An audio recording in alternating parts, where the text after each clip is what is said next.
বাড়িতে এসেই বিরিয়ানি নিয়ে বসে পড়েছি।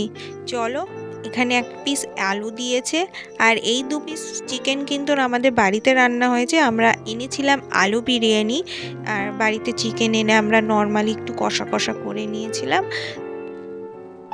খাওয়া দাওয়া কমপ্লিট করে রাত্রিবেলায় বেরিয়েছিলাম একটু চার্চে যাব বলে। এখন আমরা চার্চের দিকে যাচ্ছি। আমাদের বাড়ির কাছে একটা চার্চ হয়, তোমরা প্রতি বছরই হয়তো আমার ব্লগ